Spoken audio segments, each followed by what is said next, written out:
Assalamu alaikum everyone, hope you all are fine. Today we are going to start our new book chapter, that is chapter number 9, halogenoalkenes, from chemistry textbook board Islamabad, class 12.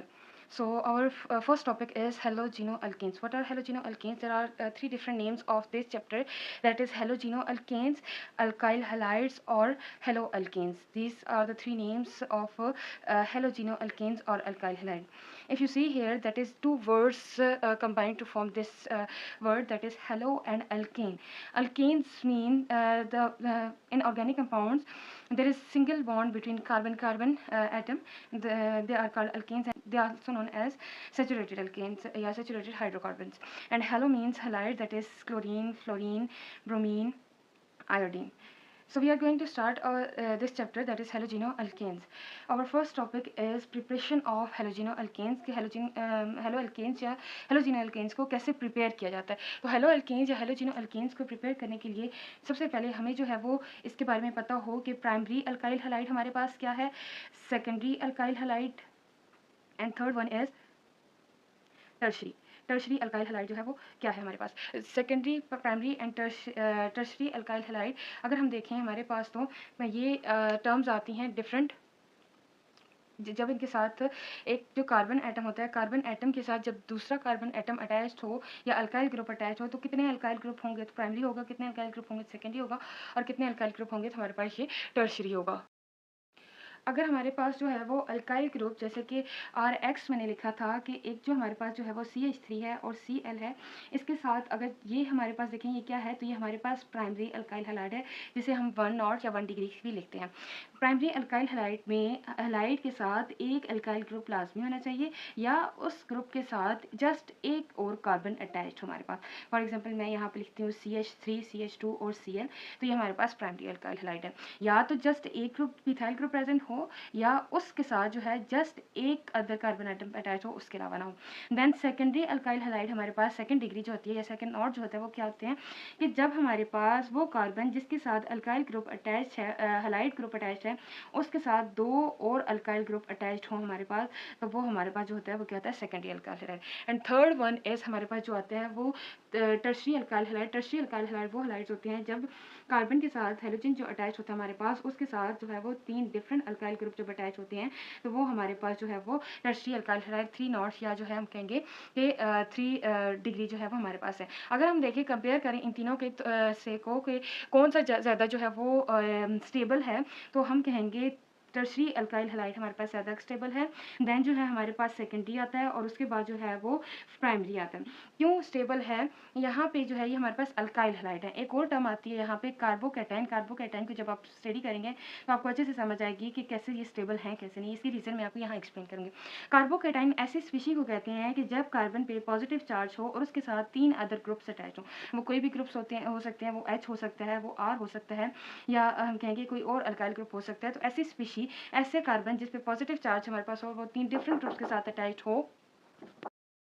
अब यहाँ पे जो carbocation मैंने बनाया है जिस पे positive charge है, अगर मैं इस प्राइमरी, सेकेंडरी और टर्शरी को जो है वो पॉजिटिव चार्ज पे लेके जाऊँ, तो यहाँ हमारे पास ये हलाइड ग्रुप जब रिमूव हो जाएगा इसमें से, तो इस पे जो है वो पॉजिटिव चार्ज आ जाएगा. यहाँ पे इसको रिमूव करते हैं हम, तो यहाँ पे इस पे जो है वो पॉजिटिव चार्ज आ गया, क्योंकि इस कार्बन ने अभी 3 बॉन्ड बनाए हुए हैं. यहाँ पे भी देखें, इस कार्बन ने यहाँ पे 2 बॉन्ड, इसके साथ हाइड्रोजन के साथ, और तीसरा ये कार्बन की क्या वैलेंसी होती है कि वो 4 बॉन्ड बनाता है. तो यहाँ पे क्या है, इस पे भी पॉजिटिव चार्ज यहाँ पे आ जाएगा. सेकेंडली यहाँ पे जो ये अल्काइल ग्रुप मैंने बनाया है, सेकेंडरी अल्काइल हलाइड, तो इसके भी, इस कार्बन के भी हमारे पास 3 ग्रुप्स अटैच्ड हैं. तो अगर इसमें भी पॉजिटिव चार्ज लगा दें, क्योंकि एक हाइड्रोजन इसे या एक और बॉन्ड इसे चाहिए, तो यहाँ पे ये हमारे पास टर्शरी आ जाता है. तो टर्शरी पे पॉजिटिव चार्ज आ गया. अब यहाँ पे स्टेबिलिटी, ये जो ऑर्डर है इसको एक्सप्लेन करने के लिए 2 प्रोसेसेस होते हैं. एक कहते हैं हाइपर कंजुगेशन. हाइपर कंजुगेशन हमारे पास वो स्टेट होती है कि जिसमें जो ये अल्काइल ग्रुप होते हैं, ये अल्काइल ग्रुप इस कार्बन को स्टेबल करने के लिए अपने सिग्मा इलेक्ट्रॉन्स को, यहाँ पे जो पाई इलेक्ट्रॉन है उसको देते हैं. कैसे कि हम इसको ज़रा ओपन करें इस स्ट्रक्चर को, तो कैसे होगा, CH3 कार्बन जिस पे पॉजिटिव चार्ज है, CH3, ये CH3 आ गया.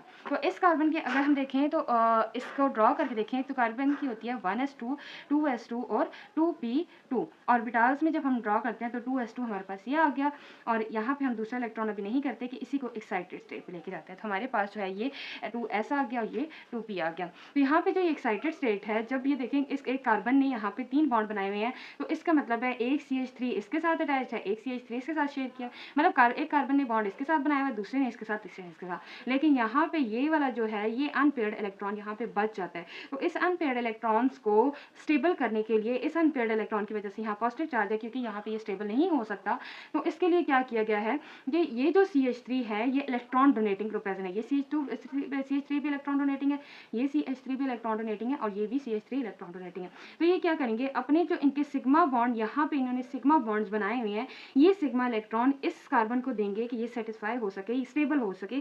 तो वो स्टेप हमारे पास होता है हाइपर कंजुगेशन, कि जब जो है वो एक सिग्मा इलेक्ट्रॉन, सिग्मा बॉन्ड जो बना हुआ है हमारे पास, वो अपना इलेक्ट्रॉन उस इलेक्ट्रॉन्स को दे जो यहाँ पे अनपेयर्ड इलेक्ट्रॉन बचता है या पाई इलेक्ट्रॉन हम कहीं बचता है, तो वो प्रोसेस हमारे पास होता है हाइपर कंजुगेशन का। तो हाइपर कंजुगेशन का प्रोसेस सबसे ज़्यादा जो है वो टर्शरी अल्काइल हैलाइड में होगा, टर्शरी कार्बोकैटाइन में होगा, क्योंकि ये टर्शरी कार्बोकैटाइन इस पे 3 ग्रुप पर अटैच है। एक अगर इसे देगा तो ये स्टेबल हो सकता है, अगर ये ना दे तो ये दे देगा, ये नहीं देगा तो ये दे देगा। देन उससे कम जो है वो सेकेंडरी आता है, क्योंकि सेकेंडरी में 2 ग्रुप्स अटैच होते हैं, 2 CH3 ग्रुप्स होते हैं, दोनों CH3 से स्टेबल कर सकते हैं कार्बोकैटाइन। और लास्ट में हमारे पास जो स्पीशी आती है वो प्राइमरी आती है, और प्राइमरी इसलिए लीस्ट एक्टिव होते हैं, इनके साथ जो ग्रुप अटैच है वो हाइड्रोजन ग्रुप अटैच है। तो this is all about carbocation and the primary, secondary and tertiary alkyl halide, and we have covered the introduction of this chapter, that is chapter number 9, halogenoalkanes. What are halogenoalkanes, what are alkyl halide, and what are haloalkanes, and here we discuss the term that is carbocation. एक और बात कि carbocation का other name भी है हमारे पास, जिसे हम कहते हैं कार्बोनियम आयन। कार्बोनियम आयन भी, जहाँ पे आपको कार्बोनियम आयन लिखा नजर आए तो इसलिए कंफ्यूज नहीं होना कि कार्बोनियम आयन क्या होता है। तो कार्बोनियम आयन हमारे पास कार्बोकैटाइन को ही बोलते हैं। तो कार्बोकैटाइन हमारे पास 3 तरह के यहाँ पे हैं। ऐसा कार्बोकैटाइन जिसपे जो है वो कार्बन पे पॉजिटिव चार्ज हमारे पास आ जाए, तो वो होता है हमारे पास carbocation. One topic that is preparation of halo alkanes. Halo alkanes को प्रिपेयर करने के डिफरेंट मेथड्स होते हैं हमारे पास, जिसमें मोस्ट इंपॉर्टेंट मेथड यहाँ पे पढ़ेंगे हम हेलोजिनेशन का पढ़ेंगे, या हम कह रहे हैं कि इलेक्ट्रोफिलिक सब्सटीट्यूशन का पढ़ेंगे। एक इलेक्ट्रोफाइल कैसे जो है वो बेंजीन रिंग के साथ अटैच होता है या किसी भी अल्काइल ग्रुप के साथ अटैच होता है, और एक नई स्पीशी हमारे पास बनती है। अगर बेंजीन रिंग में हमारे पास हेलोजिनेशन होगी तो वो हमारे पास होगी एरोमेटिक, उस जैसे हम कहते हैं हेलो अल्केन्स कहते हैं, अल्काइल हैलाइड कहते हैं, या हेलोजिनो अल्केन्स कहते हैं। तो वैसे ही हमारे पास स्पीशी आती है जब बेंजीन रिंग अटैच होता है तो वो एरोमेटिक हैलाइड कहते हैं, AR बॉन्ड X कहते हैं। AR means aromatic, means benzene ring. अब बेंजीन रिंग में जब हेलोजिनेशन का प्रोसेस हमारे पास होगा तो रिजल्ट में जो ये स्पीशी बन रही है यहाँ पे, ये हमारे पास है एरोमेटिक हैलाइड। बेंजीन रिंग में जब हेलोजन ऐड होते हैं, हेलोजन हमेशा डायटोमिक फॉर्म में प्रेजेंट होते हैं, तो इसलिए यहाँ पे 2 है। तो डायटोमिक फॉर्म में जब हेलोजन जो है वो रिएक्ट करेगा बेंजीन के साथ, तो in the presence of catalyst that is FeX3, iron halide की प्रेजेंस में हमारे पास जो बन रहा है वहाँ एरोमेटिक हैलाइड बन रहा है, और बाय प्रोडक्ट के तौर पे HX निकल रहा है यहाँ पे।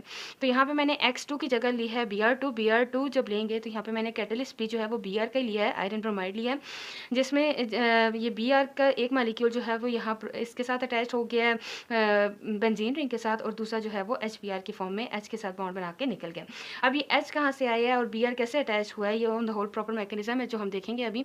और सेकंड स्टेप जो है वो इसी के साथ सेम रिएक्शन जो है Cl2 के आता है हमारे पास। तो Cl2 जब लिया तो कैटलिस्ट जब यहाँ पे लिया मैंने वो आयरन क्लोराइड लिया, ट्राइक्लोराइड लिया। आयरन ट्राइक्लोराइड जब लिया तो हमारे पास सेम यहाँ इस पोजीशन पे क्लोरीन ऐड हुआ और HCl जो है वो रिलीज हो गया। तो अगर हम इसका मैकेनिज्म देखें तो मैकेनिज्म में जो है वो इलेक्ट्रोफिलिक सब्सटीट्यूशन होती है। इलेक्ट्रोफिलिक सब्सटीट्यूशन हम कहते हैं ऐसे रिएक्शन को जिसमें इलेक्ट्रोफाइल सब्सटीट्यूट होता है, मतलब इलेक्ट्रोफाइल यहाँ से ये जो बेंजीन का ये पाई बॉन्ड है ये अटैक करता है इलेक्ट्रोफाइल पे, इलेक्ट्रोफाइल इस पोजीशन पे आके हमारे पास अटैच होता है। अब डिफरेंट पोजीशन यहाँ पे पढ़ते हैं जो कि हाइड्रोकार्बन वाले चैप्टर में इलेक्ट्रोफिलिक सब्सटीट्यूशन डिटेल में पढ़ते हैं। तो इसका मैकेनिज्म ऑफ एक्शन देखते हैं कि कैसे जो है ये रिएक्ट करता है या कैसे जो है ये इसके साथ बॉन्ड बनाता है। फर्स्ट स्टेप में हमारे पास क्या होता है कि जैसे कि Cl2 हमारे पास Cl2 ने बॉन्ड बनाया हुआ था, Cl2 जो है वो रिएक्ट कर रहा था बेंजीन रिंग के साथ। तो Cl2 में से हमें एक Cl चाहिए जो कि पॉजिटिव चार्ज होना चाहिए, तो जो कि कैटलिस्ट डालते हैं हम FeCl3 डाला था। तो FeCl3 जो है ये Fe बॉन्ड बनाएगा एक क्लोरीन के साथ, लेकिन उस क्लोरीन के साथ जो यहाँ से इलेक्ट्रॉन्स लेके जाएगा, मतलब ऑन द होल इस बॉन्ड में जो इलेक्ट्रॉन शेयर हो रहे होते हैं हमारे पास, उन इलेक्ट्रॉन्स को ये लेके चला जाता है। जब इलेक्ट्रॉन्स को लेके चला जाएगा तो इसके साथ चौथा बॉन्ड बनाएगा। जब चौथा बॉन्ड बनाएगा तो FeCl4 नेगेटिव हमारे पास बनता है, और जो पीछे इलेक्ट्रॉन डेफिशिएंट स्पीशीज बच जाती है जिसके पास इलेक्ट्रॉन्स कम है, तो वो हमारे पास आ गया जो कैटाइन की फॉर्म है। तो जो कैटाइन की फॉर्म में होता है वो हमारे पास इलेक्ट्रोफाइल होता है। इलेक्ट्रोफाइल को हम कहते हैं, electro means electron and file mean loving, जिनको इलेक्ट्रॉन से प्यार होता है, इलेक्ट्रॉन चाहिए होते हैं, इलेक्ट्रॉन डेफिशिएंट होते हैं तभी होने चाहिए होते हैं ना, तो इसलिए इलेक्ट्रॉन लविंग स्पीशीज होती है। और सेकंड जो स्पीशीज रिएक्शन में है वो न्यूक्लियोफाइल है। न्यूक्लियोफाइल न्यूक्लियस लविंग, मतलब इलेक्ट्रॉन रिच स्पीशीज, जिसके पास इलेक्ट्रॉन ज़्यादा है वो इलेक्ट्रॉन देते हैं, और इलेक्ट्रॉन रिच स्पीशीज केस में जो है हमारे पास बेंजीन रिंग है। बेंजीन रिंग जो है वो अब ये Cl पॉजिटिव हमारे पास बन गया। अब इस Cl पॉजिटिव पे जो है वो क्या करता है, अटैक करता है और इसके साथ हमारे पास बॉन्डिंग करता है। कैसे ये करता है कि ये जो बेंजीन रिंग है, बेंजीन रिंग का ये जो पाई इलेक्ट्रॉन्स है हमारे पास, ये पाई इलेक्ट्रॉन्स अटैक करते हैं, या पाई बॉन्ड अटैक करता है उस इलेक्ट्रॉन डेफिशिएंट स्पीशी पे जो कि क्लोरीन पॉजिटिव है हमारे पास। जब इस पर अटैक करेगा तो क्लोरीन मालिक्यूल यहाँ पर, क्लोरीन हमारे पास इसके साथ अटैच हो गया। जब क्लोरीन इसके साथ अटैच होगा तो इस यहाँ पे पहले से एक हाइड्रोजन प्रेजेंट है। यहाँ पे देखें, इस कार्बन के जो इस पोजीशन पे कार्बन था उसने हमारे पास जो है वो बॉन्ड बना लिए, 4 बॉन्ड पूरे। लेकिन यहाँ इस पोजीशन पे देखें 1 2 और तीसरा यहाँ पे एक हाइड्रोजन अटैच है, 3 बॉन्ड इसके हैं लेकिन चौथा नहीं है, तो इसलिए पॉजिटिव चार्ज इस पे। तो इस पॉजिटिव को स्टेबलाइज करने के लिए ये जो पाई इलेक्ट्रॉन्स है, पाई बॉन्ड है, ये शिफ्ट करता है, डीलोकलाइजेशन होती है, मूव करता है ताकि इसको स्टेबल कर सके। ये बॉन्ड यहाँ से जब इधर मूव करेगा ये भी स्टेबल हो गया, ये भी स्टेबल हो गया, जैसे कि यहाँ मैंने बनाया। लेकिन यहाँ पे ये कार्बन जो है ये अनस्टेबल है। जब इस कार्बन को स्टेबल करने के लिए हमारे पास ये दूसरा बॉन्ड है, ये इस साइड पे शिफ्ट होगा तो पॉजिटिव चार्ज यहाँ पे आ गया।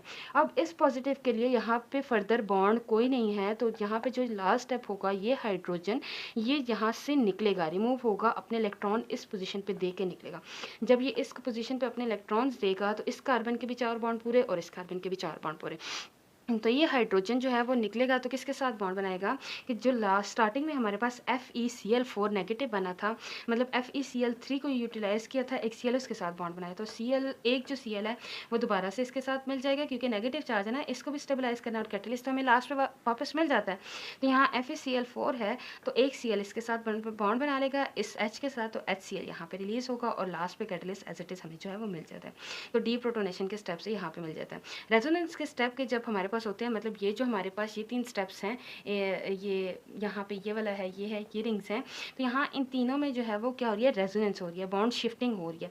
तो बॉन्ड शिफ्टिंग के लिए जो हम एरो यूज़ करते हैं वो double arrow headed arrow use करते हैं, कि इन पे जो है वो जिससे पता चले कि डीलोकलाइजेशन का स्टेप हो रहा है। तो बेसिकली ये हमारे पास जो है वो हेलोजिनेशन होती है। हेलोजिनेशन का ये हमारे पास मैकेनिज्म ऑफ एक्शन है कि कैसे जो है वो हेलोजिनेशन होती है हमारे पास, और बेंजीन कैसे जो है ये अटैच होता है। तो ऑन द होल ये जो है हमारे पास प्रिपरेशन ऑफ हेलो अल्केन्स भी कह सकते हैं, लेकिन यहाँ पे एक और वर्ड भी है, हेलोजिनो अल्केन्स, हेलोजिनो अरीन्स। अरीन्स हमारे पास एरोमेटिक स्पीशीज, एरोमेटिक हाइड्रोकार्बन्स का दूसरा नेम है।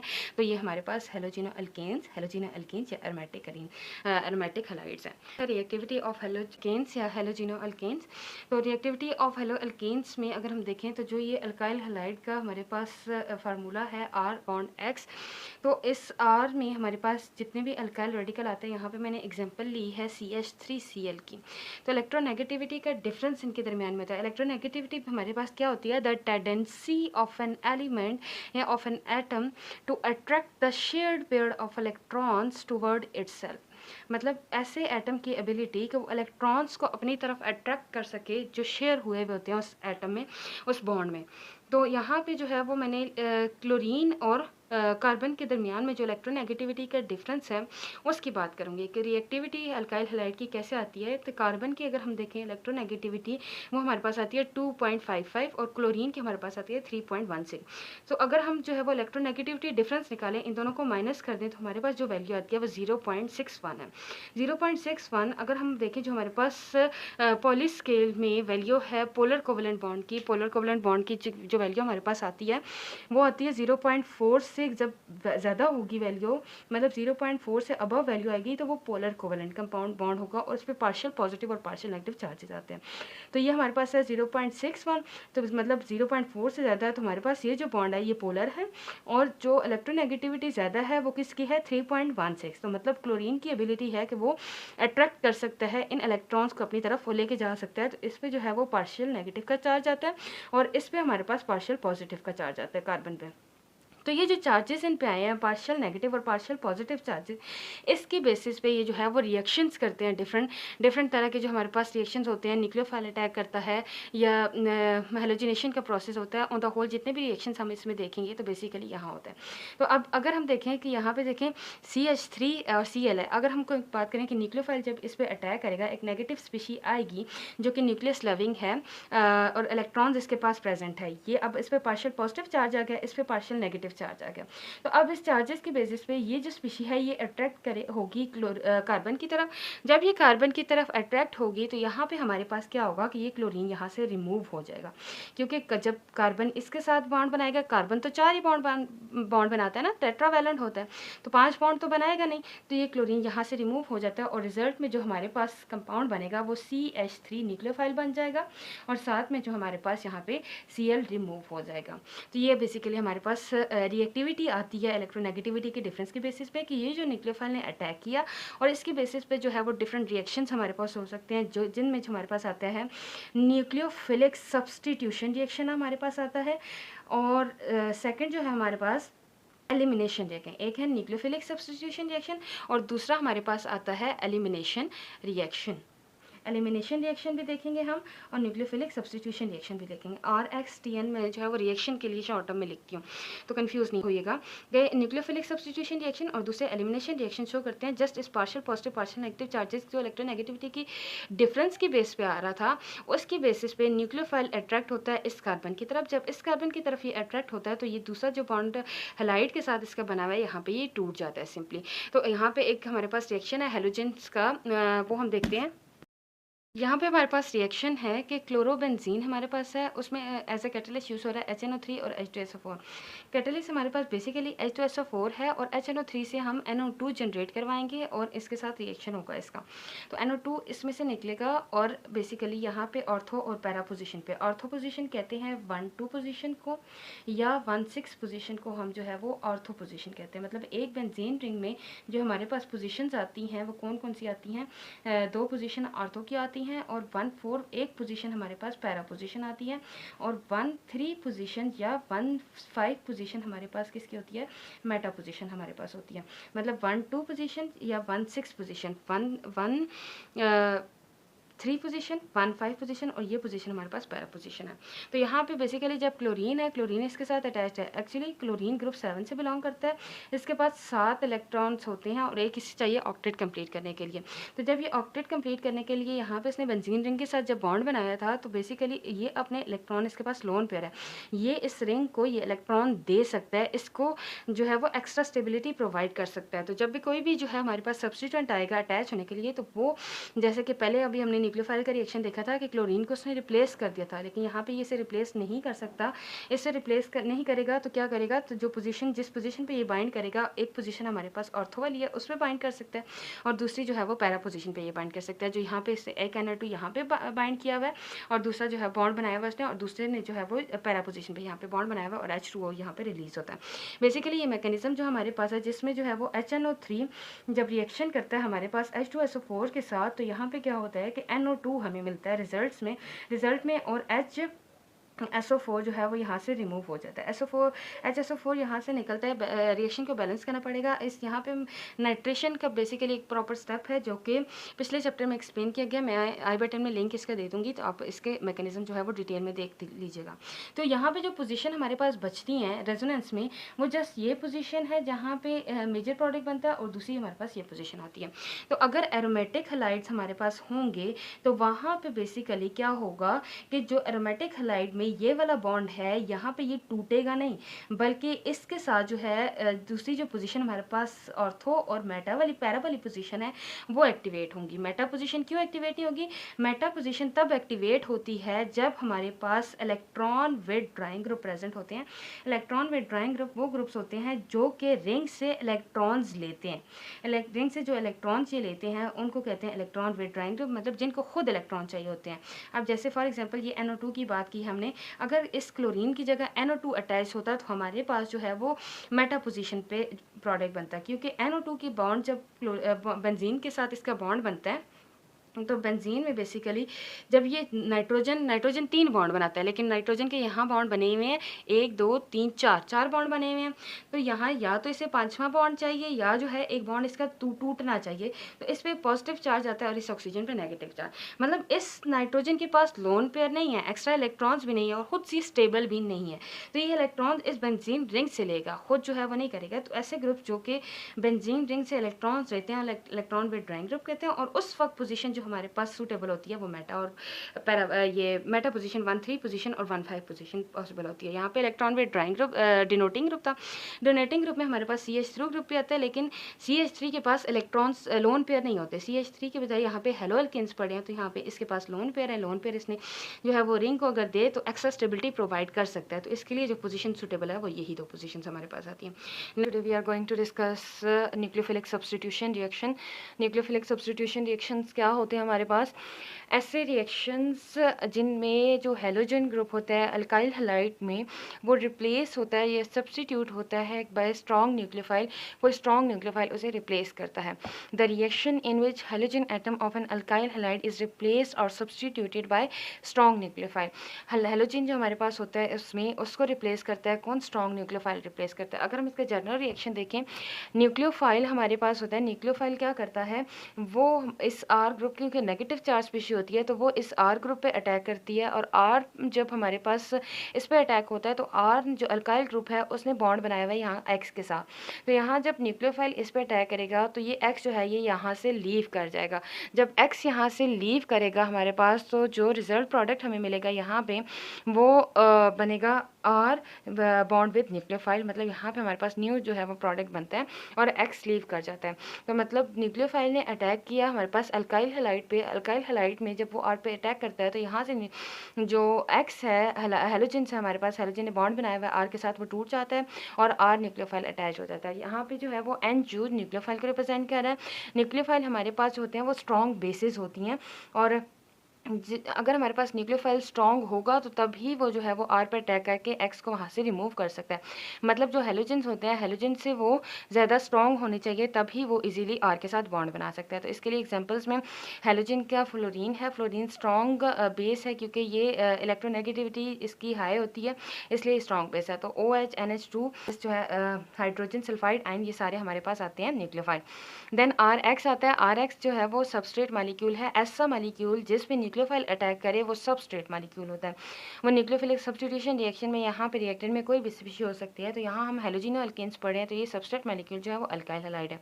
और एक्स स्पीशीज जो यहाँ पे रिमूव हो रही है वो हमारे पास लिविंग ग्रुप है। लिविंग ग्रुप के कौन कौन से हैं यहाँ पे? क्लोरीन, ब्रोमीन और आयोडीन जो है यहाँ पे रिप्लेस होंगे, सब्सटीट्यूट होंगे और उसकी जगह पे न्यूक्लियोफाइल आके अटैच होगा। अब SN1 SN2 और एलिमिनेशन रिएक्शन में हम इसको डिटेल में पढ़ेंगे कि कैसे न्यूक्लियोफाइल अटैक करता है और कैसे जो है वो हेलोजन रिप्लेस होती है। तो इस जो न्यूक्लियोफिलिक सब्स्टिट्यूशन रिएक्शन है इसके 2 फंडामेंटल इवेंट्स होते हैं, मतलब 2 प्रोसेसेस होते हैं, 2 स्टेप होते हैं इसमें। ऐसे स्टेप जिसमें जो है वो सबसे पहले जो जब न्यूक्लियोफाइल अटैक करता है तो आर और एक्स के दरमियान में जो सिग्मा बॉन्ड है वो टूटता है। ब्रेकिंग ऑफ सिग्मा बॉन्ड जो है वो आर और एक्स के दरमियान में जो बॉन्ड है सिग्मा बॉन्ड वो टूटता है। देन क्या होता है कि formation of new bond. Nucleophile ने जो अटैक किया था आर पे उसके साथ नया बॉन्ड बनाता है यहाँ पे। तो ये जो नया बॉन्ड इसका बनता है वो फॉर्मेशन ऑफ न्यू बॉन्ड यहाँ पे होती है और अटैक न्यूक्लियोफाइल अटैक करता है और तभी हमारे पास जो है वो न्यू सिग्मा बॉन्ड बनता है यहाँ पे। अब हमारे पास डिफरेंट न्यूक्लियोफाइल आ गया है। न्यूक्लियोफाइल जो है वो RX स्पीशी पे अटैक करेंगे। तो न्यूक्लियोफाइल जब जो हमने अभी जनरल रिएक्शन देखा था, न्यूक्लियोफाइल ने अटैक किया था इन RX पे जो सबस्ट्रेट मॉलिक्यूल है, जब इस पे अटैक किया था तो उसके साथ ये जो RX का बॉन्ड था ये टूट गया था और न्यूक्लियोफाइल इसने इसके साथ बॉन्ड बना लिया। तो अब न्यूक्लियोफाइल डिफरेंट न्यूक्लियोफाइल यहाँ पे हैं, जैसे कि यहाँ पे OR नेगेटिव जो है वो अटैच है। जब ये अटैक करेगा R पे तो X वाला बॉन्ड निकल जाएगा। तो हमारे पास जो यहाँ पे प्रोडक्ट बनता है वो ROR बनता है, ईथर बनता है। और अगर जो है वो NH3 अटैक करेगा इस RX सबस्ट्रेट मॉलिक्यूल पे तो NH3 के साथ R का बॉन्ड बनेगा। तो अब जैसे कि नाइट्रोजन ने 3 बॉन्ड पहले से बनाए हुए हैं हाइड्रोजन के साथ, तो उसने जब R के साथ बॉन्ड बनाया तो उस पर पॉजिटिव चार्ज आया है। तो पॉजिटिव चार्ज जब यहाँ आया तो इन्वायरमेंट में हमारे पास जो है वो लिविंग ग्रुप जो है वो प्रेजेंट है जो X नेगेटिव है। तो इन दोनों में फोर्स ऑफ अट्रैक्शन की वजह से हमारे पास जो है वो बनता है अमोनियम साल्ट।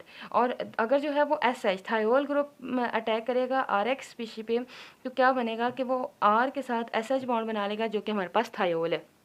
और हमारे पास जब carbon triple bond with carbon मतलब ट्रिपल बॉन्ड के अल्काइन आएगा, वो जब इस पे अटैक करेगा यहाँ पे, तो एक्स निकल जाएगा, तो हमारे पास अल्काइन की स्पीशी बन जाएगी।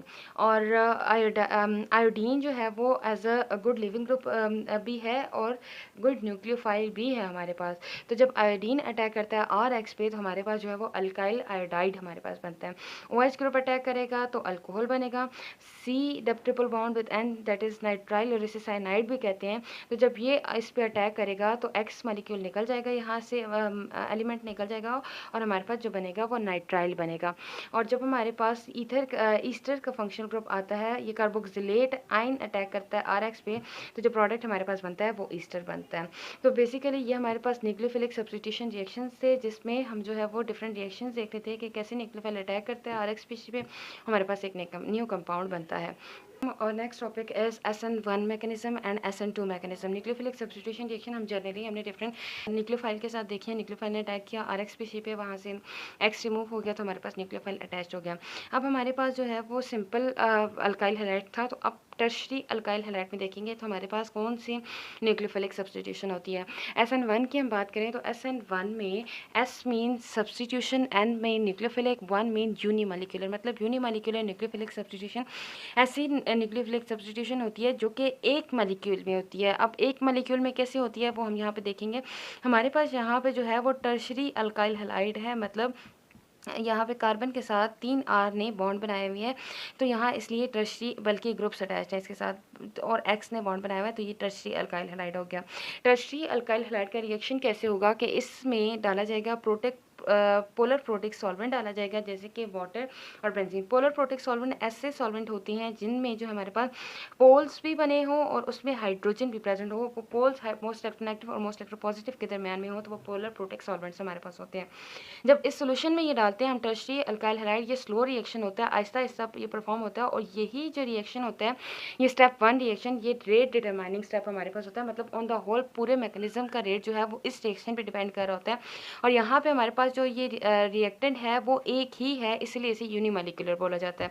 तो जब इसमें पोलर प्रोटिक सॉल्वेंट हम डालते हैं तो तब क्या होता है कि ये जो कार्बन और एक्स के दरमियान में बॉन्ड है ये यहाँ से टूट जाता है, और टूटता भी कैसे है, हेट्रोलिटिक फिशन होती है। ये एक्स जो है वो मोस्ट इलेक्ट्रोनेगेटिव है, तो यहाँ से इलेक्ट्रॉन लेके निकल जाते हैं, तो इलेक्ट्रॉन लेके निकलते हैं तो एक्स नेगेटिव हमारे पास बन जाता है और सी कार्बन पॉजिटिव बन जाता है। अब ये जो स्पीशी हमारे पास बनी है इसे कहते हैं टर्शरी कार्बोकैटाइन। टर्शरी कार्बोकैटाइन ऐसे कैटाइन्स होते हैं हमारे पास जिनमें कार्बन पे, दरमियान वाले कार्बन पे पॉजिटिव चार्ज हो और उसके इर्द गिर्द जो है हमारे पास 3 डिफरेंट ग्रुप अटैच्ड हों, जो कि यहाँ पे अल्काइल ग्रुप है, तो ये जो है वो हमारे पास टर्शरी कार्बोकैटाइन है। ये जो टर्शरी कार्बोकैटाइन है ये हाईली स्टेबल इसे कहेंगे अगर कंपेयर करें प्राइमरी और सेकेंडरी कार्बोकैटाइन से, तो टर्शरी कार्बोकैटाइन हमारे पास जो है वो ज़्यादा स्टेबल है। ये हमने पिछले वीडियो में भी डिस्कस किया था। क्यों स्टेबल होते हैं? क्योंकि हाइपर कंजुगेशन इनमें होती है। Hyper conjugation mean delocalization of sigma electrons to the pi electrons, या हम कहेंगे कि इंडक्टिव इफेक्ट में इनमें होता है कि जो मोस्ट इलेक्ट्रोपॉजिटिव और मोस्ट इलेक्ट्रोनेगेटिव की वजह से इन पे पार्शियल पॉजिटिव और पार्शियल नेगेटिव चार्जेस आए हैं बेसिकली, तो ये इस वजह से जो है वो हमारे पास ये स्टेबल होते हैं। अब इंडक्टिव इफेक्ट और हाइपर कंजुगेशन की वजह से स्टेबल होते हैं। ये फर्स्ट स्टेप है। फर्स्ट स्टेप ये SN1 हमारे पास 2 स्टेप का रिएक्शन होता है। अब 2 स्टेप का क्यों रिएक्शन होता है? ये इसलिए कि जो यहाँ पे टर्शरी अल्काइल हैलाइड है इस पे जो न्यूक्लियोफाइल ने अटैक करना है, जैसे कि हमने पिछली वीडियो में देखा था कि न्यूक्लियोफाइल अटैक कर रहा था आर एक्स स्पीशी पे, तो सिंपली जो है वो न्यूक्लियोफाइल का जो अटैक था उसकी वजह से बॉन्ड बन गया और हमारे पास एक्स स्पीशी लीव कर गई। लेकिन यहाँ पे एक स्टेप में नहीं हो सकता क्योंकि आर ग्रुप जो हमारे पास यहाँ अटैच्ड हैं ये क्या करते हैं, ये स्टेरिक हिंड्रस कास्ट करते हैं। ये जो न्यूक्लियोफाइल आ रहा होता है उसे रास्ता नहीं देते कि वो जो है वो इस कार्बन पे अटैक कर सके और एक्स का बॉन्ड टूट सके। तो इसलिए यहाँ पे जो है वो 2 स्टेप का ये रिएक्शन होता है कि पहले जो है वो एक्स कार्बन और हाइड्रोजन का बॉन्ड टूटता है, कार्बोकैटाइन बनता है। कार्बोकैटाइन बनने के बाद हमारे पास 2 न्यूक्लियोफाइल इस पर अटैक करता है। जब न्यूक्लियोफाइल अटैक करता है हमारे पास, तो हमारे पास रिजल्ट प्रोडक्ट जो होता है वो बन जाता है इस पर। सेकंड स्टेप में क्या होता है कि जब कार्बोकैटाइन हमारे पास बन जाता है तो कार्बोकैटाइन पे अब नेक्स्ट स्टेप क्या होता है कि न्यूक्लियोफाइल का अटैक होता है। न्यूक्लियोफाइल यहाँ पे अटैक 2 तरफ से कर सकता है। जब कार्बोकैटाइन बन गया तो एक हमारे पास ये फ्री स्पेस होगी, दूसरी ये फ्री स्पेस होगी। तो मतलब न्यूक्लियोफाइल जो है या तो इस साइड से भी अटैक कर सकता है या इस साइड से अटैक कर सकता है। तो अगर फॉर एग्जांपल हमारे पास 100 न्यूक्लियोफाइल हैं तो 50 इस परसेंट से यहाँ पे अटैक करेंगे, 50 इस परसेंट से 50% इस साइड से अटैक करेंगे, 50% इस साइड से अटैक करेंगे। तो जब हमारे पास जो है वो क्योंकि इक्वल स्पेस है तो न्यूक्लियोफाइल अगर इस साइड से अटैक करेंगे मतलब कार्बोकैटायन की बैक साइड से जब अटैक होगा तो हमारे पास जो प्रोडक्ट बनेगा वो इन्वर्जन ऑफ कन्फिगरेशन वाला होगा, मतलब जो कार्बोकैटायन के बैक साइड पे न्यूक्लियोफाइल अटैच्ड होगा। तो अगर जो है वो फ्रंट साइड से वो अटैक कर रहा है तो हमारे पास जो प्रोडक्ट बनेगा वो ये वाला प्रोडक्ट बनेगा, मतलब रिटेंशन ऑफ कन्फिगरेशन यहाँ पे हो रही है, अगर बैक साइड पे होगा तो इन्वर्जन ऑफ कन्फिगरेशन हो रही है। Retention of configuration mean retention हो रही है, जो हमारे पास रिएक्टेंट था जो यहाँ पे एक्स अटैच था वो निकला है तो पॉजिटिव चार्ज आया है, तो वो यही साइड थी, मतलब ये सेम साइड पे हमारे पास प्रोडक्ट वन का जो रेट होता है वो डिपेंड करता है हमारे पास एक मॉलिक्यूल पे, तो अल्काइल हैलाइड पे डिपेंड कर रहा है, तो मतलब इसकी पावर हमारे पास 1 आएगी, तो मतलब जो ऑर्डर है इस रिएक्शन का वो 1 होगा। अस्सलाम वालेकुम everyone, hope you all are fine. Today we are going to start our next topic that is SN2 mechanism. SN2 mechanism अगर वर्ड पे देखें हम SN2 it's mean S means substitution, N mean nucleophilic and 2 means bimolecular nucleophilic substitution reaction हमारे पास SN2 mechanism होता है। SN2 mechanism की बात करें कि ये जैसे कि SN1 में हमारे पास 2 स्टेप का रिएक्शन था, यहाँ पे सिंगल स्टेप का ये रिएक्शन होगा। जनरल रिएक्शन की बात करें तो न्यूक्लियोफाइल हमारे पास जो है ये अटैक करता है RX पे। RX में जिनके दरमियान में इलेक्ट्रोनेगेटिविटी का डिफरेंस है, R और X हम कहेंगे हेलोजिनो अल्केन्स या अल्काइल हैलाइड। न्यूक्लियोफाइल जब अटैक करता है इस R स्पीशी पे अल्काइल हैलाइड पे, तो अल्काइल हैलाइड ने जो हेलोजेंस के साथ बॉन्ड बनाया हुआ है यहाँ पे वो यहाँ पे टूट जाता है। जब ये बॉन्ड टूटता है और X लीव कर जाता है, यहाँ से निकल जाता है एज अ लिविंग ग्रुप। तो न्यूक्लियोफाइल ने जो अटैक किया था उसने R के साथ बॉन्ड बना लिया हमारे पास, तो जो R का बॉन्ड यहाँ पे बनता है वो न्यूक्लियोफाइल और R हमारे पास बॉन्ड बना लेंगे और X जो है वो लीव कर जाएगा। न्यूक्लियोफिलिक सब्स्टिट्यूशन रिएक्शन था, न्यूक्लियोफाइल ने सब्स्टिट्यूट किया और यहाँ से X को और इसकी जगह पे आके अटैच हो गया। अगर ये रिएक्शन हम देखें बायोमॉलिक्यूलर वर्ड यूज़ किया गया है तो मतलब ये इस रिएक्शन का रेट दो मॉलिक्यूल्स पे डिपेंड कर रहा है, जिसमें से एक न्यूक्लियोफाइल है, दूसरा अल्काइल ग्रुप है, मतलब जो हमारे पास ये रिएक्टेंट्स आते हैं वो होते हैं। अगर हम देखें कि जो SN1 था उसमें रिटेंशन ऑफ कन्फिगरेशन थी और इन्वर्जन ऑफ कन्फिगरेशन थी जो कि 50-50% था।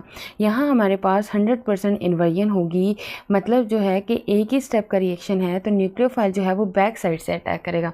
न्यूक्लियोफाइल हमारे पास बैक साइड से जब अटैक करता है तो CH3X हमारे पास है पहले से, मतलब मिथाइल हैलाइड प्रेजेंट है हमारे पास यहाँ पे पहले से। मिथाइल हैलाइड में यहाँ X में कोई भी क्लोरीन, ब्रोमीन, आयोडीन हो सकता है। न्यूक्लियोफाइल अटैक करेगा इस कार्बन पे जो कि अल्फा कार्बन है और उसके साथ हेलोजन अटैच्ड है, तो इस पे जब अटैक करेगा तो बैक साइड से कर रहा है तो यहाँ पे ये बॉन्ड इसका न्यूक्लियोफाइल का बन रहा है।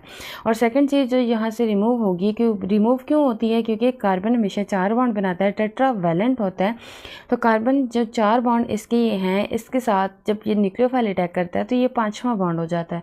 तो ये 5 बॉन्ड यहाँ पे न्यूक्लियोफाइल तो इसके साथ आके अटैच हो गया, तो ये X रिमूव हो जाता है, निकल जाता है और यहाँ पे बॉन्ड फॉर्मेशन और बॉन्ड ब्रेकेज एक साथ हो रही होती है। तो ऐसी स्टेज को जहाँ पे बॉन्ड फॉर्मेशन और बॉन्ड ब्रेकेज एक साथ हो रही हो उस स्टेज को कहते हैं हम ट्रांजिशन स्टेट। ट्रांजिशन स्टेट ऐसी स्टेट होती है जहाँ पे हमारे पास हाईली अनस्टेबल इंटरमीडिएट बनता है, इंटरमीडिएट जिसकी एनर्जी बहुत ज़्यादा हाई होती है और very short period of time के लिए जो है वो रहता है। तो यहाँ पे जो है ये ट्रांजिशन स्टेट होती है। ट्रांजिशन स्टेज से बॉन्ड ब्रेकेज का स्टेप जब कंप्लीट होता है तो X लीव कर जाता है और न्यूक्लियोफाइल उसके साथ बॉन्ड बना लेता है, जो कि अब CH3 के साथ जो भी न्यूक्लियोफाइल होगा वो यहाँ पे अटैच होगा। अब हमने बात की कि ये बायोमॉलिक्यूलर है, तो बायोमॉलिक्यूलर मतलब इस सेक्शन का रेट, ये रेट डिटरमाइनिंग स्टेप भी यही है क्योंकि एक ही स्टेप है इसमें, तो रेट इक्वल्स होगा हमारे पास डायरेक्टली प्रोपोर्शनल होगा न्यूक्लियोफाइल और RX जो अल्काइल हैलाइड है। यहाँ पे प्रोपोर्शनलिटी का साइन हटाएं तो K आता है, तो इन न्यूक्लियोफाइल और RX के अगर हम पावर देखें तो 1 आती है दोनों की, तो 1 + 1 हमारे पास 2 होता है, तो इस रिएक्शन का जो ऑर्डर है हमारे पास वो 2 होगा।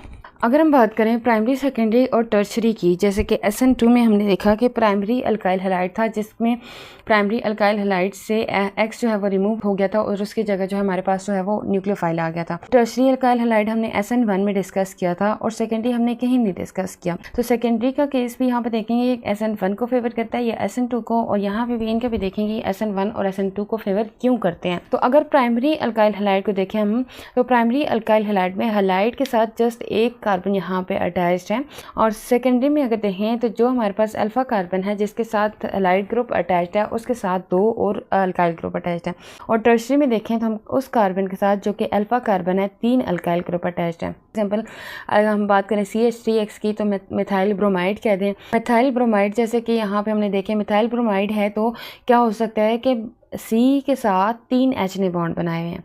जब C के साथ 3 H ने बॉन्ड बनाए हुए हैं, मतलब जो चीज़ यहाँ पे न्यूक्लियोफाइल अटैक करेगा वो इजीली अटैक कर सकता है, क्योंकि यहाँ पे अगर हम देखें कि जो ये ग्रुप हैं कार्बन के साथ H हैं, ये 3 H अटैच हैं, तो 3 H जो है स्मॉल मॉलिक्यूल्स हैं, ये आसानी से स्मॉल एलिमेंट्स हैं, स्मॉल साइज है इसका, इस वजह से आसानी से ये जो है वो इस पर अटैक कर सकते हैं। न्यूक्लियोफाइल को रास्ता मिल सकता है कि वो इस कार्बन पे अटैक कर सके। बट हमारे पास जो ये सेकेंडरी हैलाइड है जिसमें कार्बन ने 2 R के साथ बॉन्ड बनाया है, ये R कुछ भी हो सकता है, CH3 CH2 कुछ भी चेन हो सकती है लॉन्ग चेन अल्काइल रेडिकल्स की। तो कार्बन को यहाँ 2 बल्कि ग्रुप्स अटैच्ड हों तो यहाँ से न्यूक्लियोफाइल अटैक नहीं कर सकता।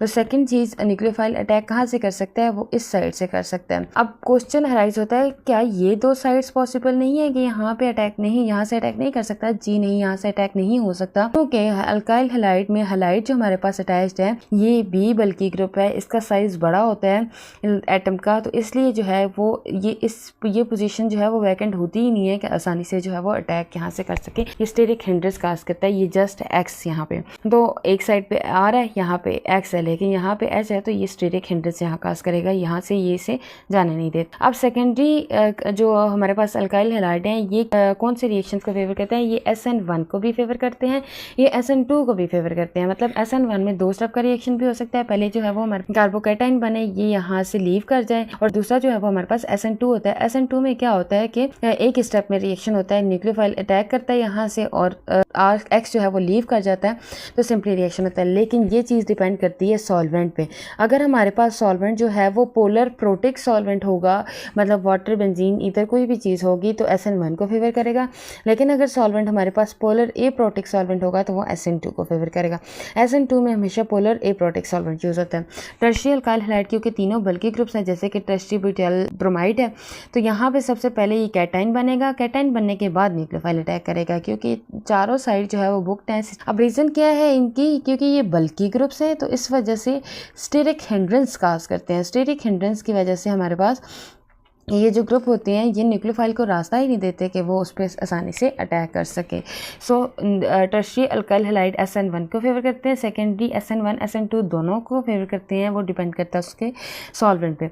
सॉल्वेंट अगर हमारे पास पोलर प्रोटिक होगा तो SN1 को फेवर करेगा, सॉल्वेंट अगर हमारे पास ए प्रोटिक होगा तो वो SN2 को फेवर करेगा। और प्राइमरी अल्काइल हैलाइड, जैसे एक प्राइमरी हैलाइड था यहाँ पे, वो क्या करेगा कि SN2 को फेवर करेगा। मतलब SN2 में सिंपल एक स्टेप का रिएक्शन है, H है, और आसानी से बॉन्ड यहाँ पे बन सकते हैं।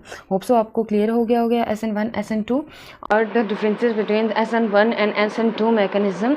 SN1 और SN2 मैकेनिज्म के अगर हम डिफरेंस देखें तो हमारे पास सबसे पहला डिफरेंस आता है इसके नेम का। SN1 means unimolecular nucleophilic substitution reaction, SN2 means bimolecular nucleophilic substitution reaction. SN1 unimolecular मतलब एक मॉलिक्यूल रिएक्शन में टेक पार्ट करता है जो कि रेट डिटरमाइनिंग स्टेप में होता है, और रेट डिटरमाइनिंग स्टेप में SN2 में 2 मॉलिक्यूल जो है वो इन्वॉल्व होते हैं रेट डिटरमाइनिंग स्टेप में।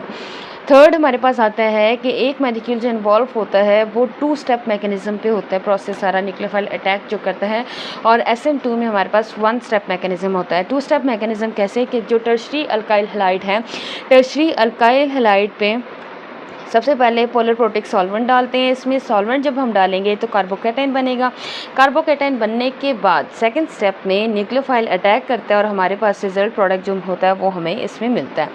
तो यहाँ पे सिंगल स्टेप का ये प्रोसेस होता है। सिंगल स्टेप में यही मतलब न्यूक्लियोफाइल अटैक करेगा और लिविंग ग्रुप निकलेगा, तो और हमारे पास जो है वो रिजल्ट प्रोडक्ट हमें मिल जाएगा। नेक्स्ट इसका आता है सॉल्वेंट्स का डिफरेंस। सॉल्वेंट जो है वो SN1 में पोलर प्रोटेक्ट सॉल्वेंट यूज़ करते हैं, जैसे वाटर आ गया, बेंजीन वगैरह आ गया, तो ये सारी चीज़ें जो है वो हमारे पास पोलर प्रोटेक्ट सॉल्वेंट में आती हैं। पोलर ए प्रोटेक्ट या नॉन पोलर सॉल्वेंट भी कह सकते हैं कि यहाँ पे SN2 में यूज़ होते हैं।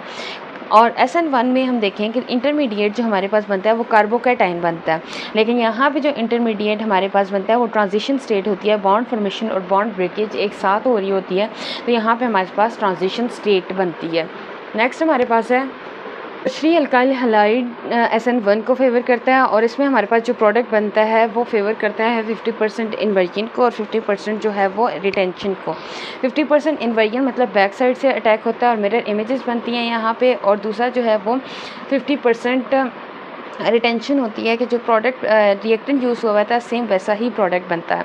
और यहाँ पे SN2 में हमारे पास प्राइमरी अल्काइल हैलाइड यूज़ होता है। प्राइमरी अल्काइल हैलाइड जो है वो फेवर करता है SN2 को, और SN2 को वही फेवर करता है, तो 100% इन्वर्जन होती है, इसमें रिटेंशन नहीं होती। और सेकेंडरी अल्काइल हैलाइड तब यूज़ होता है, फेवर करता है SN1 को जब पोलर सॉल्वेंट होगा, और सेकेंडरी अल्काइल हैलाइड तब फेवर करेगा इधर कि जब हमारे पास सॉल्वेंट जो है वो पोलर ए प्रोटेक्ट या नॉन पोलर सॉल्वेंट होगा। प्राइमरी अल्काइल हैलाइड जो है वो SN1 फेवर नहीं करता, क्योंकि यहाँ पे कार्बोकैटाइंस बनते हैं और देन जो है वो हमारे पास प्रोडक्ट सेकंड स्टेप में बनता है, तो यहाँ पे कार्बोकैटाइन नहीं बनता और सिंपली प्राइमरी में। और tertiary alkyl halide SN2 favour नहीं कर सकता है, क्योंकि पहले कार्बोकैटाइन बनेगा तभी वो हो सकेगा न्यूक्लियोफाइल का अटैक, वरना एक स्टेप में ये रिएक्शन नहीं हो सकता क्योंकि स्टेरिक हिंड्रेंस काज करता है। लास्ट स्टेप हमारे पास आता है फर्स्ट, ये SN1 जो है वो फर्स्ट ऑर्डर रिएक्शन है और SN2 हमारे पास सेकंड ऑर्डर रिएक्शन है। मतलब इसका रेट जो है वो एक मालिक्यूल पे डिपेंड कर होता है, रेट डिटरमाइनिंग स्टेप, जो कि इसका ऑर्डर जो है वो 1 होता है और फर्स्ट ऑर्डर रिएक्शन है ये। और दूसरा SN2 में रिएक्शन का रेट जो है रेट डिटरमाइनिंग स्टेप ये न्यूक्लियोफाइल और RX दोनों पे डिपेंड कर होता है, तो इसलिए हमारे पास जो है वो ऑर्डर इसका 2 आता है, और जब ऑर्डर 2 आएगा तो मतलब ये सेकंड ऑर्डर रिएक्शन है। ये इसके डिफरेंसेस थे। SN1 SN2 के डिफरेंसेस है। SN1 SN2 के डिफरेंसेस E1 E2 के डिफरेंसेस सेम आते हैं, लेकिन जो डिफरेंस आता है E1 E2 में वो आता है जो अनसेचुरेशन उसमें होती है, कार्बन कार्बन के दरमियान में डबल बॉन्ड प्रेजेंट होता है, वहाँ पे हमारे पास डिफरेंस आता है इसका कि जो हमारे पास प्रोडक्ट है वो बन रहा है अनसेचुरेशन हो रही है, लेकिन यहाँ SN1 SN2 पे यहाँ अनसेचुरेशन नहीं होती, डबल बॉन्ड नहीं बनता। सेकेंडली जो वहाँ पे चीज़ है कि यहाँ जो अटैक हो रहा था वो अल्फ़ा पोजीशन पे अटैक हो रहा था और वहाँ जो है वो बीटा पोजीशन पे अटैक हो रहा था, इसीलिए उसे बीटा एलिमिनेशन भी कहते हैं। तो SN1 SN2 के डिफरेंसेस E1 E2 के डिफरेंसेस में हमें लिख सकते हैं, लेकिन मेन चीज़ इसको माइंड में रखना है कि जो न्यूक्लियोफाइल आएगा वो बीटा पोजीशन से हाइड्रोजन को लेके जाएगा और हमारे पास डबल बॉन्ड बनेगा, और यहाँ पर जो है वो बीटा अल्फ़ा पोजीशन पर अटैक होता है और X निकलता है और हमारे पास न्यूक्लियोफाइल आके अटैच्ड होता है। Next topic is elimination reaction. Elimination reactions क्या होते हैं हमारे पास? एलिमिनेशन रिएक्शन में सबस्ट्रेट मॉलिक्यूल जो होता है वहाँ से प्रोटॉन निकलता है और प्रोटॉन निकलने के बाद हमारे पास डबल बॉन्ड वहाँ पे आता है, तो ये हमारे पास एलिमिनेशन रिएक्शन है। एलिमिनेशन रिएक्शन को बीटा एलिमिनेशन भी बोलते हैं। हमारे पास बीटा एलिमिनेशन क्यों बोलते हैं ये इस रिएक्शन में हम आगे जाके देखेंगे। एलिमिनेशन रिएक्शन 2 तरह के रिएक्शंस होते हैं, E1 mechanism E2 mechanism. E1 mechanism को अगर हम देखें तो यहाँ पे हमारे पास जो है वो E1 से मुराद है यूनिमॉलिक्यूलर एलिमिनेशन।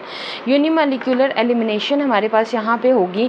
यूनिमॉलिक्यूलर एलिमिनेशन जो है का मतलब है कि एक ही रिएक्शन इन्वॉल्व है जो कि कर रहा है यहाँ पे। यूनिमॉलिक्यूलर एलिमिनेशन का मतलब है हमारे पास कि एक ही हमारे पास सबस्ट्रेट मॉलिक्यूल है जो कि इन्वॉल्व है रेट डिटरमाइनिंग स्टेप में, इसलिए यूनिमॉलिक्यूलर रिएक्शन बोलते हैं।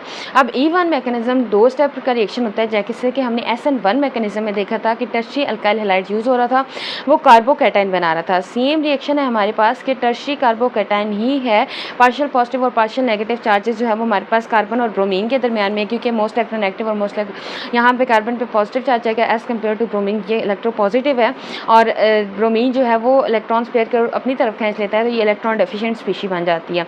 फॉर्मेशन ऑफ कार्बोकैटायन इंटरमीडिएट, यहाँ पे कार्बोकैटायन इंटरमीडिएट बनता है। कैसे बनता है कि डिपार्चर होता है यहाँ पे ब्रोमीन का, जो कि लिविंग ग्रुप है। जब ब्रोमीन यहाँ से निकलेगा, क्योंकि ब्रोमीन निकलता क्यों है, क्योंकि यहाँ जो सोल्यूशन यूज़ करते हैं वो पोलर प्रोटिक सॉल्वेंट यूज़ करते हैं। पोलर प्रोटिक सॉल्वेंट जो यहाँ पे यूज़ करते हैं, तो क्या होगा, कार्बन और ब्रोमीन के दरमियान में ये जो बॉन्ड है ये टूट जाएगा, और जो हमारे पास रिजल्टेंट स्पीशी बचेगी वो टर्शियरी कार्बोकैटायन बचेगा, और ब्रोमीन यहाँ से लीव कर जाएगा, और इस पे जो है वो नेगेटिव चार्ज होगा हमारे पास यही step, rate determining step on the whole, पूरे मैकेनिज्म में यही स्टेप जो है वो रेट के बारे में बता रहा होता है, रिएक्शन के ऑर्डर के बारे में बता रहा होता है। तो मतलब ये जो है रेट इक्वल होगा सबस्ट्रेट मालिक्यूल पे के इंटू सबस्ट्रेट मालिक्यूल। तो सबस्ट्रेट मालिक्यूल यहाँ पे टर्शियरी अल्काइल हैलाइड है, तो टर्शियरी अल्काइल हैलाइड एक ही है, इसके जो है वो जस्ट एक ही मोल यूज़ हो रहा है। तो यहाँ पे इसका ऑर्डर जो है वो हमारे पास 1 आएगा। ये फर्स्ट ऑर्डर रिएक्शन है यहाँ पे हमारे पास। सेकेंड स्टेप अगर हम इसका देखें, सेकेंड स्टेप में हमारे पास बेस एब्स्ट्रैक्ट करती है प्रोटॉन को बीटा कार्बन से। ऐसा कार्बन जहाँ से हमारे पास अल्काइल ग्रुप जो लिविंग ग्रुप था हैलाइड वो लीव किया था, उसमें पॉजिटिव चार्ज था, उसके साथ वाला कार्बन हमारे पास जो है वो बीटा कार्बन है। यहाँ पे ये बीटा कार्बन है। बीटा कार्बन की पोजीशन पे यहाँ से बेस अटैक करेगी इस हाइड्रोजन पे। जब ये इस हाइड्रोजन पे अटैक करेगी तो इस कार्बन और हाइड्रोजन के दरमियान का जो ये बॉन्ड है ये टूट जाएगा। तो ये जो कार्बन है ये अनस्टेबल फॉर्म हो जाएगी, क्योंकि इसका चौथा वाला बॉन्ड टूट गया। तो बाकी 3 बॉन्ड बचे हैं इसके। तो ये कार्बन और ये कार्बन ये दोनों आपस में डबल बॉन्ड बना लेंगे यहाँ पे, क्योंकि ये भी कार्बोकैटायन है ना, पॉजिटिव चार्ज है। तो ये दोनों अपने आप को स्टेबल करना चाहते हैं, तो यहाँ पे पाई बॉन्ड इनके दरमियान में जाएगा। तो मतलब एलिमिनेशन रिएक्शन में हमारे पास अनसैचुरेशन होती है, डबल बॉन्ड बनता है। और डबल बॉन्ड कैसे बनता है कि जब बेस बीटा कार्बन पे अटैक करती है, बीटा कार्बन से जो है वो हाइड्रोजन को लेके जाती है। जब हाइड्रोजन को वहाँ से लेके जाएगी तो रिजल्टेंट में BH यहाँ पे बनेगा, और हमारे पास जो है वो अनसैचुरेशन कम हो जाती है। E2 मैकेनिज्म, E2 मैकेनिज्म हमारे पास होता है बायोमॉलिक्यूलर सब एलिमिनेशन रिएक्शंस होते हैं। E2 में बायोमॉलिक्यूलर मतलब है 2 मॉलिक्यूल्स इन्वॉल्व होते हैं रिडिटरमाइनिंग स्टेप पे, क्योंकि यहाँ पे E2 में सिंगल स्टेप रिएक्शन होता है, जैसे SN2 में हुआ था। तो सिंगल स्टेप में 2 मॉलिक्यूल यूज़ हो रहे हैं हमारे पास रिएक्टेंट के तौर पर, तो इन्हीं पर जो है वो रिएक्शन का रेट डिपेंड कर रहा होता है। सिंगल स्टेप का रिएक्शन है यहाँ पे। अब बीटा कार्बन पे, क्योंकि बीटा एलिमिनेशन है, तो बेस जो है वो बीटा कार्बन के हाइड्रोजन पे अटैक करेगी। जब ये बीटा कार्बन के हाइड्रोजन पे अटैक करेगी तो कार्बन हाइड्रोजन का बॉन्ड यहाँ से टूटेगा। जब कार्बन हाइड्रोजन का बॉन्ड टूटेगा यहाँ पे, तो ये हमारे पास पहले से यहाँ पे पार्शियल पॉजिटिव और पार्शियल नेगेटिव चार्जेस में होता है, क्योंकि ब्रोमीन और कार्बन को अगर हम देखें इनके दरमियान में इलेक्ट्रोनेगेटिविटी का डिफरेंस होता है, तो इसलिए इस पर partial positive partial negative charges आते हैं। तो यहाँ पे ये इलेक्ट्रॉन डेफिशिएंट स्पीशी है, क्योंकि इसने इलेक्ट्रॉन्स अपनी तरफ अट्रैक्ट कर लिया है, और यहाँ पे इस कार्बन का एक बॉन्ड टूट गया है। तो ये कार्बन और ये कार्बन आपस में डबल बॉन्ड बना के इथीन बन जाएगा, और Br as a good leaving group यहाँ से रिमूव हो जाएगा, क्योंकि स्ट्रॉन्ग बेस आती है। अब अगर इस रिएक्शन का रेट देखें, क्योंकि 2 बायोमॉलिक्यूलर है, तो क्या है कि Rx पे इसका रेट डिपेंड कर रहा है, और जो बेस आएगी उस पर डिपेंड कर रहा है। तो 1 + 1 हमारे पास आएगा, क्योंकि एक मोल जूस आया है, तो ऑर्डर 2 होगा, सेकंड ऑर्डर रिएक्शन होगा। अब इसमें अगर हम देखें कि कुछ कंडीशंस ऐसी होती हैं जिसमें SN1 SN2 और E1 E2 को फेवर करते हैं, ये कि अगर हमारे पास प्राइमरी अल्काइल हैलाइड होगा, प्राइमरी अल्काइल हैलाइड हमेशा E2 को और SN2 को फेवर करते हैं, SN1 और E1 को फेवर नहीं करते हैं। सेकेंडरी अल्काइल हैलाइड डिपेंड करता है सॉल्वेंट पे। ये हमने डिफरेंसेस में भी देखा था कि पोलर प्रोटिक सॉल्वेंट होगा तो ये SN1 को फेवर करेंगे सेकेंडरी अल्काइल, और अगर पोलर नॉन प्रोटिक सॉल्वेंट होगा या पोलर ए प्रोटिक सॉल्वेंट होगा या नॉन पोलर सॉल्वेंट होगा तो वो हमारे पास SN2 को फेवर करेंगे, और टर्शियरी हमेशा जो है वो SN1 और E1 को फेवर करते हैं। सेकेंडली न्यूक्लियोफाइल की स्ट्रेंथ जो है वो मानी रखती है इसमें या नहीं रखती, या इन्वॉल्व होती है कि स्ट्रॉन्ग न्यूक्लियोफाइल होगा तो तब ही रिएक्शन होगा। तो जी हाँ, न्यूक्लियोफाइल की स्ट्रेंथ जो है वो इसमें इन्वॉल्व होती है। जब हमारे पास SN1 रिएक्शन होता है, SN1 में मैकेनिज़्म हमारे पास इजीली परफॉर्म हो जाता है, क्योंकि सबसे पहले तो कार्बोकैटायन बनेगा।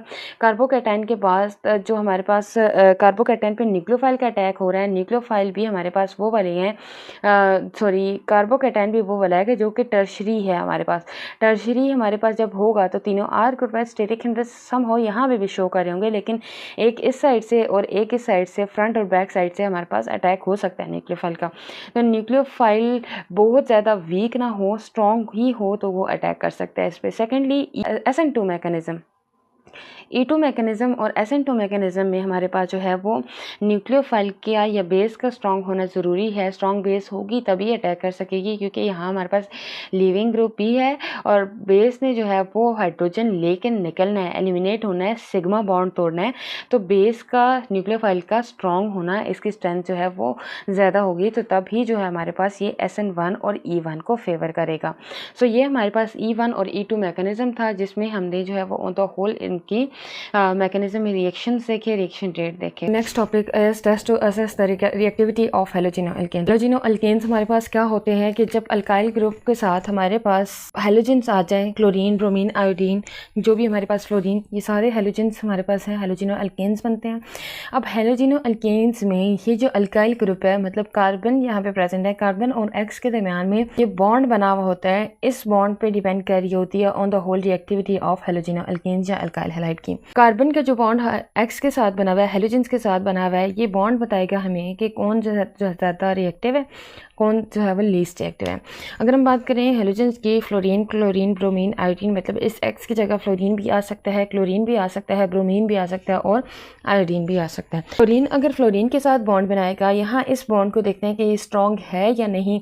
ये स्ट्रॉन्ग कार्बन और फ्लोरीन, अगर इनके इलेक्ट्रोनेगेटिविटी का डिफरेंस अगर हम देखें तो ये हमारे पास आता है 4.0 समथिंग इसकी फ्लोरीन की वैल्यू आती है और कार्बन की वैल्यू हमारे पास आती है 2.55। तो there is electronegativity difference between carbon and fluorine, high electronegativity fluorine की वजह से ये हमारे पास। और दूसरी बात कि जो दूसरा इसका डिफरेंस आता है, रीज़न आती है कि स्मॉल साइज़ की वजह से। फ्लोरीन का स्मॉल साइज़ होता है, लेफ्ट टू राइट जब हम जाते हैं साइज़ जो है एटम का स्मॉल होता है, तो फ्लोरीन का साइज़ जो है वो स्मॉल होता है हमारे पास, और इलेक्ट्रोनेगेटिविटी का डिफरेंस ज़्यादा होता है। इस वजह से जो इसने यहाँ पर बॉन्ड बनाया हुआ है कार्बन के साथ, तो ये बॉन्ड हमारे पास स्ट्रॉन्ग बॉन्ड है। अगर हम कंपेयर करें इसी बॉन्ड को कार्बन आयोडीन के साथ, कार्बन का जो बॉन्ड बना हुआ है आयोडीन के साथ, ये हमारे पास वीक बॉन्ड है। अब ये वीक बॉन्ड क्यों है? क्योंकि एटम के साइज़ की अगर हम बात करें, डाउन द ग्रुप एटम का साइज़ हमारे पास इंक्रीज़ होता है, तो लास्ट में हमारे पास आयोडीन आता है, तो आयोडीन का साइज जो है हमारे पास ग्रेटेस्ट है और electronegativity difference as compare to fluorine, chlorine और ब्रोमीन हमारे पास स्मॉल है। तो ये हमारे पास जो है वो वीक बॉन्ड होगा कार्बन और आयोडीन के दरमियान में। तो अगर हम बात करें इनके डिफरेंस की, ये बॉन्डिंग की नेचर पे, तो कार्बन फ्लोरीन का सबसे ज़्यादा स्ट्रॉन्ग है, उसके बाद कार्बन और क्लोरीन का बॉन्ड स्ट्रॉन्ग है, इससे कम स्ट्रॉन्ग है, और कार्बन ब्रोमीन का कार्बन क्लोरीन के बाद स्ट्रॉन्ग है, और सबसे लास्ट में हमारे पास कार्बन बॉन्डेड विद आयोडीन की हमारे पास वीक बॉन्ड है। अगर हम इस सोल्यूशन को डालें रिएक्टिविटी चेक करने के लिए एक्वस सिल्वर नाइट्रेट में, तो ये जो सोल्यूशन होगा इसमें रिएक्टिविटी ऑर्डर जो हमें शो होगा वो ऐसे होगा कि RI सबसे ज़्यादा रिएक्टिव होगा। क्यों रिएक्टिव होगा? क्योंकि कार्बन और आयोडीन के दरमियान में जो बॉन्ड है वो वीक है और आसानी से टूट जाएगा, इसलिए हाईली रिएक्टिव ये सब्सटेंसेस होते हैं हमारे पास। और उससे कम जो है हमारे पास यहाँ पे RBr स्पीशी होगी, और उससे कम RCl, और सबसे लास्ट में हमारे पास RF, मतलब लीस्ट रिएक्टिव स्पीशी यहाँ पे RF है, उससे ज़्यादा रिएक्टिव RL है, RCl है, और अल्काइल क्लोराइड और देन अल्काइल ब्रोमाइड आता है, और सबसे ज़्यादा रिएक्टिव हमारे पास RI है। अगर एक्वस सोल्यूशन की बात करें कि हमारे पास जो है एक्वस सोल्यूशन सिल्वर नाइट्रेट का, इसमें अगर हम इन सोल्यूशन को डालें तो हमारे पास जो प्रेसिपिटेट है वो डिफरेंट प्रेसिपिटेट्स होंगे। कौन कौन से प्रेसिपिटेट है वो हम देखते हैं। सिल्वर नाइट्रेट का अगर हम रिएक्शन करवाएं RX के साथ, अल्काइल हैलाइड के साथ, तो हमारे पास रिजल्ट स्पीशीज जो ना ये नाइट्रेट है ये एज ए न्यूक्लियोफाइल अटैक करेगा। ये न्यूक्लियोफाइल अटैक करेगा इस R पे, और यहाँ से ये लीव कर जाएगा। तो R के साथ नाइट्रेट ने बॉन्ड बना लिया और AgX रिमूव हो गया। X की जगह हमारे पास क्लोरीन, ब्रोमीन, आयोडीन कुछ भी हो सकता है।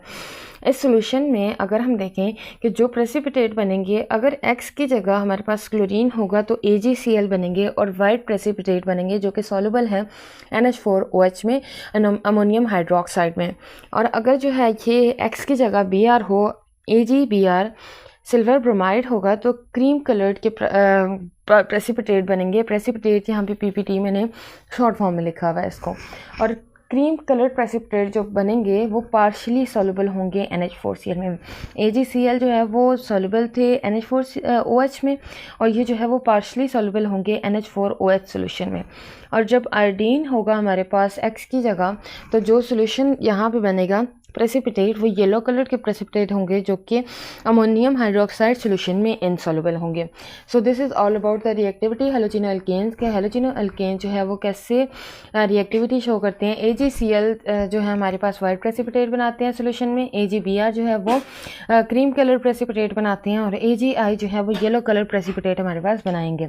सो ऑन द होल ये हमारे पास रिएक्टिविटी था। और next topic that is alkyl halides and retrosynthesis.